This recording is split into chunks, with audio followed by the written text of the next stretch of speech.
Hi students, आइए आज हम लोग 12th क्लास की केमिस्ट्री सीरीज के इस वीडियो में वैलेंस बॉन्ड थियरी के बारे में पढ़ेंगे। वैलेंस बॉन्ड थियरी को और क्या कहते हैं? संयोजी आबंध सिद्धांत, संयोजी बंध सिद्धांत, VBT।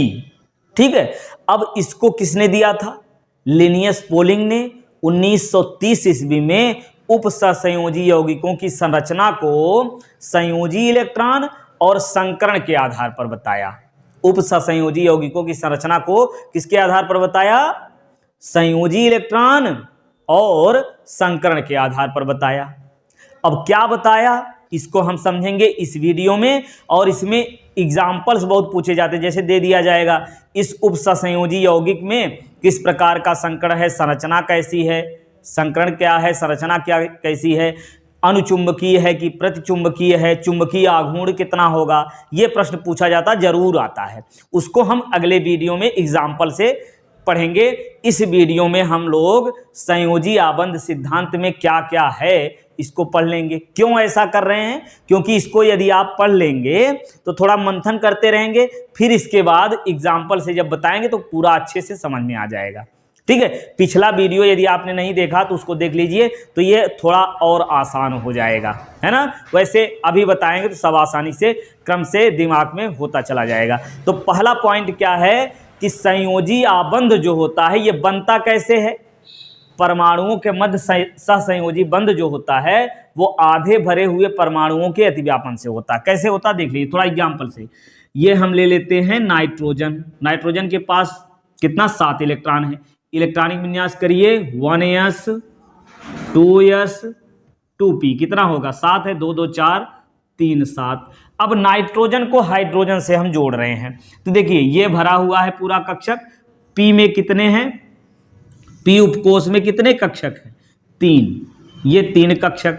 अब 3 इलेक्ट्रॉन हैं तो ये देखिए आधा भरा हुआ है सभी। अब इससे यदि हाइड्रोजन को जोड़ना है, किसको जोड़ना? हाइड्रोजन। अब हाइड्रोजन का होता है 1s 1। अब इसके पास कितना इलेक्ट्रॉन है? 1 इलेक्ट्रॉन है। अब अगर हाइड्रोजन के पास 1 इलेक्ट्रॉन है यानी 1 कक्षक है और 1 इलेक्ट्रॉन है, अब इसको चाहिए 1 इलेक्ट्रॉन। अब ये इस नाइट्रोजन को चाहिए 3 इलेक्ट्रॉन, तो हाइड्रोजन से अगर जुड़ेगा तो 3 हाइड्रोजन से जुड़ेगा। कितने? 3 हाइड्रोजन। ये चलिए 3 हाइड्रोजन के ये कक्षक अलग अलग हम बना लेते हैं। अब ये जुड़ेगा, इसके पास 1 इलेक्ट्रॉन। अब जब इससे जुड़ेगा तो जुड़ने पर जो बनेगा ये अतिव्यापन होगा। इनका क्या होगा? अतिव्यापन, कक्षकों का अतिव्यापन। थोड़ा सा समझ लेते हैं, और ये तो पता ही होगा आपको, थोड़ा सा रिवाइज करते चलते हैं। उपकोष कितने हैं? 4, S P D और F। तो यस का आकार कैसा होता है? यस उपकोष के कक्षक का आकार गोलाकार, P उपकोष के कक्षक का आकार डंबल आकार, D उपकोष के कक्षक का आकार डबल डंबल आकार होता है, और F की संरचना बहुत जटिल होती, बहुत कॉम्प्लेक्स होती है, इसको बनाया नहीं जा सकता है। तो ये अच्छे से याद रखिए। अब ओवरलैपिंग यानी अतिव्यापन, इसका मतलब क्या है कि यस कक्षक है जो है, यस उपकोष का जो कक्षक है P उपकोष से या यस का यस से ही अतिव्यापन होता है। ओवरलैपिंग, एक पर दूसरा ऐसे इस प्रकार से आ जाता है, ऐसे इस प्रकार ऐसे। ठीक है, ये अतिव्यापन कहलाता है। अतिव्यापन या इसी को और क्या कहते हैं? ओवरलैपिंग। इंग्लिश शब्द है ओवरलैपिंग, हिंदी है अतिव्यापन। अब ये यस कक्षक दूसरा यस कक्षक ऐसे जुड़ गया, ये हो गया अतिव्यापन। और एक देखिए ये यस और दूसरा ये P। बहुत डिटेल नहीं जाएंगे, आपको जितनी जरूरत है उतनी बता देंगे, आपको अच्छे से याद हो जाएगा। देखिए ये यस कक्षक है और ये P कक्षक है, दोनों का हो गया अतिव्यापन। इस प्रकार से अतिव्यापन होता है। अब पहला पॉइंट फिर से एक बार रिवाइज करते हैं। परमाणुओं के मध्य सहसंयोजी बंध आधे भरे हुए परमाणुओं के अतिव्यापन से होता है। अब P में 3 कक्षक हैं और 1 1 इलेक्ट्रॉन है। अब ये 1 1 इलेक्ट्रॉन, इसको चाहिए 3, तो 1 1 इलेक्ट्रॉन से 2 इलेक्ट्रॉन कैसे बनेगा? ये इससे जुड़ेगा। कैसे जुड़ेगा? ऐसे। अब ये वाला इलेक्ट्रॉन ऐसे भर दे रहे हैं हम। अब जब यस उपकोष वाला यस उपकोष वाला इलेक्ट्रॉन यानी हाइड्रोजन वाला इलेक्ट्रॉन यहां जाएगा तो ये चक्रण के विपरीत दिशा में होगा, ये। ठीक, आधे देखिए आधे भरे हुए परमाणुओं के अतिव्यापन से होता, पहला पॉइंट बता दिया। दूसरा पॉइंट ये वाला आप लिखेंगे, क्या? परमाणुओं ये अतिव्यापन में भाग ले, देखिए सहसंयोजी बंध बनता कैसे? अतिव्यापन से, पहला पॉइंट। दूसरा, अतिव्यापन में भाग लेने वाले जो कक्षकों के इलेक्ट्रॉन होते हैं वो चक्रण के विपरीत दिशा में होते हैं। देखिए, कक्षकों के इलेक्ट्रॉन चक्रण के विपरीत दिशा में होते हैं। दोनों पॉइंट याद हो गया। अब तीसरा समझिए, बंध की प्रबलता जो होती है वो अतिव्यापन की सीमा पर निर्भर करती है। अतिव्यापन की सीमा का मतलब, एक यस कक्षक है, दूसरा पी, तो यस वाला ये पी पर ऐसे जुड़ा है, या यस कक्षक दूसरे यस से जुड़ा है, यही होता है अतिव्यापन। अतिव्यापन ज्यादा होगा, बंध अधिक प्रबल होगा। अतिव्यापन कम होगा तो बंध कमजोर होगा। सीधी बात, समझ गए। अतिव्यापन की सीमा पर क्या निर्भर करता है? बंध की प्रबलता। तो तीसरा पॉइंट हो गया, बंध की प्रबलता अतिव्यापन की सीमा पर निर्भर करती है। अब चौथा पॉइंट आप लिखेंगे।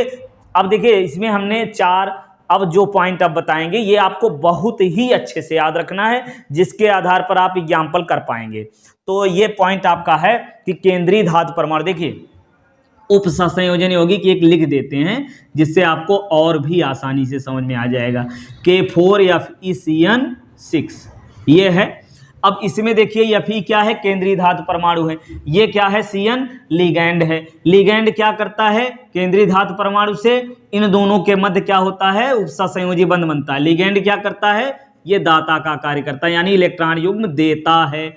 और Fe क्या करता है? इलेक्ट्रॉन युग्म लेता है, यानी इलेक्ट्रॉन युग्म ये क्या हो गया? ग्राही। केंद्रीय धातु परमाणु क्या है? ग्राही। और ये लिगैंड क्या है? दाता। मतलब ये इलेक्ट्रॉन देगा, लिगैंड क्या करेगा? इलेक्ट्रॉन देगा। और Fe यानी केंद्रीय धातु परमाणु क्या करेगा? इलेक्ट्रॉन युग्म लेगा, यानी ग्रहण करेगा। तो ग्रहण करेगा तो इसके पास इलेक्ट्रॉन युग्म लेने के लिए रिक्त स्थान होना चाहिए ना।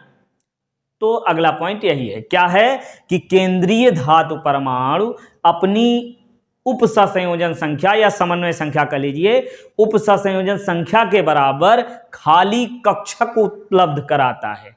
खाली कक्षक उपलब्ध कराता है, तभी तो इलेक्ट्रॉन युग्म लेगा, है कि नहीं?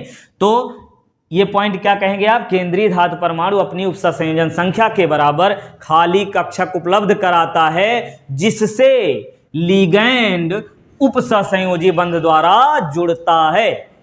समझ गए? ये पॉइंट आपको याद रखना। अगला पॉइंट क्या कहेंगे आप? इस लिगैंड के पास, केंद्रीय धातु परमाणु का जो लिगैंड होता है, इसके पास इलेक्ट्रॉन युग्म होना चाहिए, कम से कम एक इलेक्ट्रॉन युग्म होना चाहिए। क्या कहेंगे? लिगैंड के पास कम से कम एक इलेक्ट्रॉन युग्म होना आवश्यक है। ठीक, चलिए, तो ये हो गया आपका। अगला पॉइंट आप लिखेंगे कि उपसंयोजन यौगिकों की जो ज्यामितीय व्यवस्था होती है वो अलग अलग प्रकार के संकरण के कारण अलग अलग होती है। उपसंयोजन यौगिकों की जो ज्यामितीय व्यवस्था मतलब आकृति है ना, ज्यामितीय व्यवस्था अलग अलग प्रकार के संकरणों के कारण अलग अलग होती है। कैसे होती है? देखिए, हमने बताया ना आकृति कैसे होती है, लिगैंड की संख्या के आधार पर। पिछले थ्योरी में, वर्नर थियरी में, है ना, क्या बताया था कि यदि उपसंयोजन संख्या, मिटा दे इसको, उपसंयोजन संख्या यदि कितनी है? उपसंयोजन संख्या यदि 2 है तो रेखीय होती है, पढ़े है ना। यदि 4 है तो वर्ग समतलीय या क्या होती है? वर्ग समतलीय या चतुष्फलकीय होती है, चतुष्फलकीय होती है ना। और यदि लिगैंड की संख्या 6 है तो क्या होती है? ये होती है अष्टफलकीय। याद है ना? चलिए, अच्छी बात है। नहीं याद है फिर से देख लीजिएगा, अष्टफलकीय होती है। चलिए, अब इसमें संकरण हमको पढ़ना है, तो ये छोड़ दीजिए, यहां से आपको देखना क्या, यदि 4 लिगैंड हैं तो कौन सा संकरण हो सकता है? DsP2 हो सकता है, यानी DsP2 संकरण है तो वर्ग समतलीय होगी संरचना। और sp3 संकरण है तो चतुष्फलकीय हो जाएगी। ये अच्छे से याद रखना भाई।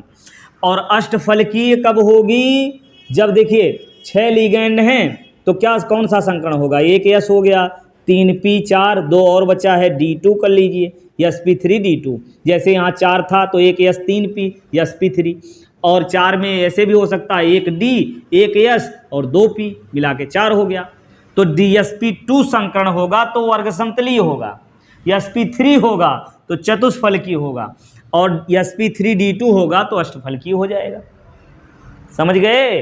तो ये पॉइंट आप कैसे लिखेंगे? उपसंयोजन यौगिकों के अलग अलग प्रकार के संकरण के कारण इनकी ज्यामितीय भी अलग अलग होती है। ठीक है, कैसे होती है अभी हमने बता दिया कि यदि DsP2, ये आपको अच्छे से याद रखना है भाई, DsP2 संकरण वर्ग समतलीय sp3 चतुष्फलकीय sp3d2 अष्टफलकीय हो जाएगी। और ये लास्ट पॉइंट बहुत इंपॉर्टेंट है, ये पूछा जाता है कई तरीके से। क्या पूछा जाता है कि इसमें अयुग्मित इलेक्ट्रॉन कितने हैं, और ये अनुचुंबकीय होगा कि प्रतिचुंबकीय होगा, चुंबकीय आघूर्ण कितना होगा। ठीक है, तो ये पॉइंट क्या है कि केंद्रीय धातु परमाणु के पास यदि अयुग्मित इलेक्ट्रॉन है, कैसे हैं? अयुग्मित इलेक्ट्रॉन हैं, तो इसका ये कैसा होगा? अनुचुंबकीय होगा। इनका व्यवहार कैसा होगा? अनुचुंबकीय होगा। यदि सभी इलेक्ट्रॉन युग्मित हो गए हैं तो प्रतिचुंबकीय हो जाएगा। ठीक है, याद करने का तरीका, अनुचुंबकीय मतलब इलेक्ट्रॉन अकेले अकेले हैं, एक एक इलेक्ट्रॉन है, मान लीजिए ऐसे भी है तब भी, है ना, तो ये क्या हो गया? दो अयुग्मित इलेक्ट्रॉन है, युग्मित नहीं हुआ है। क्या है? अयुग्मित है।